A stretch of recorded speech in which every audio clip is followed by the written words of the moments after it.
الامتحان بشهر ما عدتش عايز اذاكر خالص دماغي ما عادش مستوعب وما عدتش قادر ان انا اذاكر وكده. كنت جايب امتياز في سنه ثانيه وجيت في سنه ثالثه جبت جيد جدا. يا رب ما حد يشوفها خالص. بدايه خلوني اعرفكم بنفسي، انا شعبان عبد الناصر، والنهارده فيديو جديد هنتكلم عن موضوع مهم جدا، وهو ازاي اذاكر في الكليه او ازاي اجيب امتياز في الكليه او ازاي ابقى من العشره الاوائل على الكليه. الاسئله دي كلها دايما بتدور في ذهننا، وانا جاي النهارده عشان اقول لكم الاجابه على الاسئله دي او مجموعه نصايح كده للاسئله دي.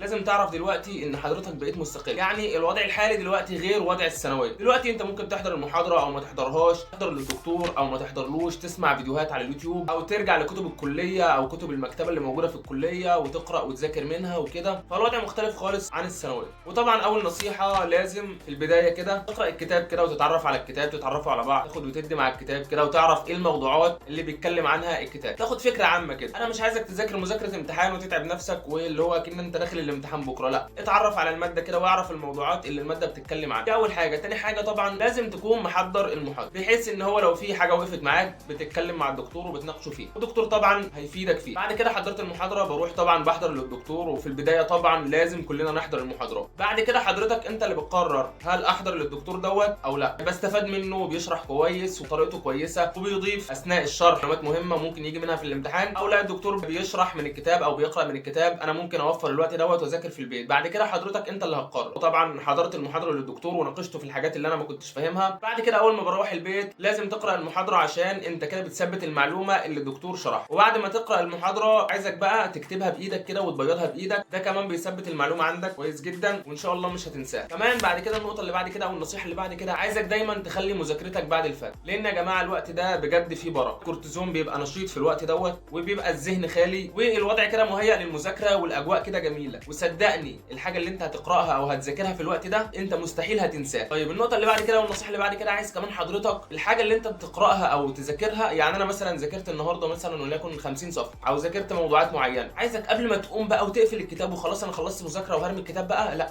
عايزك بس تقعد 5 دقايق كده كمان وتراجع كل اللي انت ذاكرته مره واتنين. صدقني دي مهمه جدا. والصبح ان شاء الله لما تنام كده باذن الله وتصحى، اللي انت ذاكرته امبارح وراجعت عليه ومقرئه كمان مره كده على السريع، صدقني مستحيل تنساه. طيب بعد كده كمان النصيحه اللي مهمه برضو جدا، حضرتك لازم تسال زمايلك او الناس اللي اكبر منك عن الدكاتره، يعني تقول لهم والله طب الدكتور دوت احضر له ولا لا، هل هو عايز واحد حافظ او واحد فاهم او واحد بيكتب كتير او واحد لا بيكتب بفهمه وباسلوبه وبطريقته. دي نقطه مهمه جدا، هيعرفوك على الدكاتره عشان انت ان شاء الله في الامتحان لازم تجاوب بدماغ الدكتور. النقطه اللي بعد كده كمان، عايز حضرتك تشتري مذكره الامتحانات بتاعت السنوات السابقه. دي مهمه جدا يا جماعه. الامتحانات دي بيبقى مثلا الماده اللي حضرتك داخل تمتحنها النهارده بيبقى فيها مثلا 10 امتحانات او 15 امتحان، في الغالب في اسئله بتتكرر من المذكره دي، فبتلاقي الدكتور جايب من الاسئله دي. مذكره الامتحانات مهمه جدا، لازم تجيبها وتشتريها وتحل جميع الاسئله اللي موجوده فيها. طيب بعد كده كمان عايزك تذاكر من الكتاب، ما ينفعش اذاكر من الملخصات. طبعا احنا اتفقنا احنا هنبقى، انا عايز ابقى الاول على الدفعه، عايز اجيب امتياز، عايز ابقى الثاني، عايز ابقى الثالث على الدفعه، اقل حاجه ابقى من العشره الاوائل، ما ينفعش اقل عن كده. وانا واثق ومتاكد ان كل اللي بيشاهدني النهارده على قدر المسؤوليه دي وحاطط لنفسه هدف، وانا متاكد ان هو يشرف نفسه ويشرف اسرته كلها ان شاء الله، هيبقى الاول على الدفعه ويبقى الثاني او هيجيب امتياز او هيبقى من العشره الاوائل، انا متاكد وواثق من كده. طيب النقطه اللي بعد كده، زي ما قلت لحضراتكم هنقرا وهنذاكر من الكتاب، مش هنشتري الملخصات. طبعا بقى حضرتك هتذاكر من الكتاب وكمان انت اللي هتلخص لنفسك، يعني بص امشي بمبدا انا هلخص لنفسي مش هخلي حد يلخص. كمان لو عرفت تسمع فيديوهات على اليوتيوب او ترجع لمراجع او كتب او موسوعات في الموضوع المعين اللي انت بتذاكره، او في الموضوعات اللي انت متاكد ان هي ممكن يجي منها في الامتحان، وجبت معلومات اضافيه غير اللي موجوده في الكتاب وكتبتها في الامتحان، صدقني انت كده هتبقى مميز، انت هتبقى ان شاء الله باذن الله الاول. لان طبعا بيجي السؤال حضرتك بتجاوب عليه وزميلك بيجاوب عليه، بس اللي بيفرق حضرتك عن زميلك ان انت حضرتك كتبت معلومه زياده هو ما كتبهاش. كمان النصيحه اللي عايزها من حضرتك ان حضرتك تحط لنفسك هدف في الكليه. انا ان شاء الله لازم ابقى الاول، لازم ابقى الثاني، لازم اجيب امتياز، لازم ابقى من العشرة الاوائل. صدقني هتحقق الهدف ده، والله لو حطيت في دماغك الهدف دوت هتوصل له، صدقني هتعمل ليه وهتوصل له، وربنا هيكرمك باذن الله. دي كانت مجموعه نصايح كده عن ازاي اذاكر ايام الدراسه. نيجي بقى للمذاكره اللي هو قبل الامتحان. في الفتره اللي هي قبل الامتحانات لازم اذاكر صح. اول ماده دي انا ما ذاكرتهاش خالص فهديها اسبوع، لا الماده دي انا ذاكرتها كويس فهديها يومين او 3.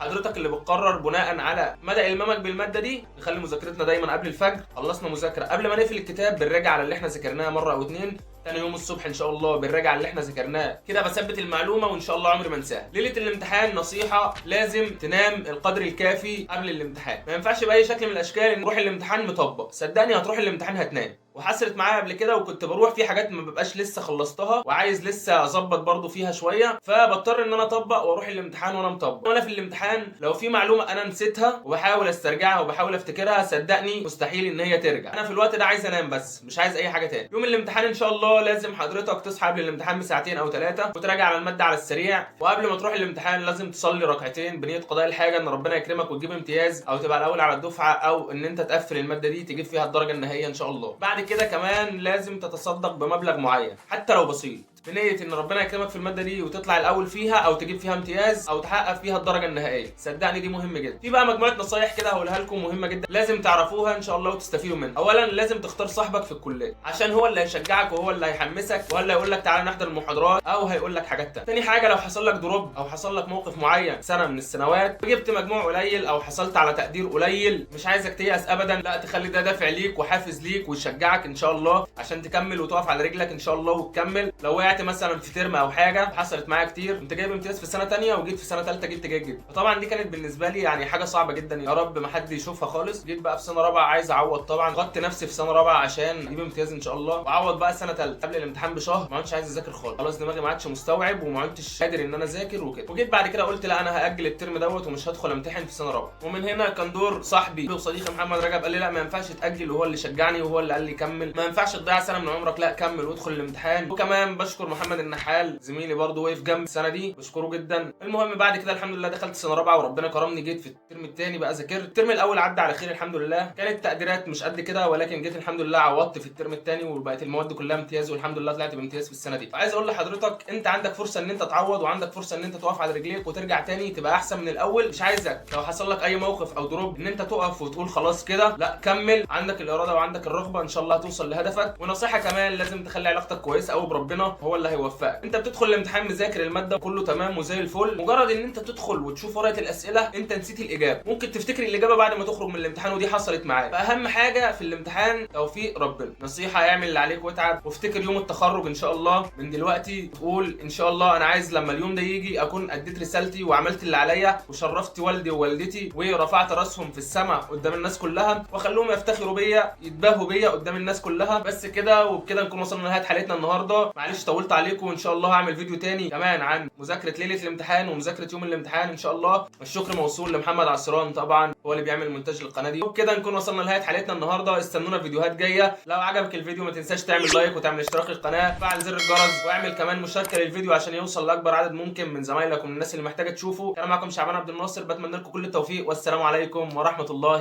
وبركاته.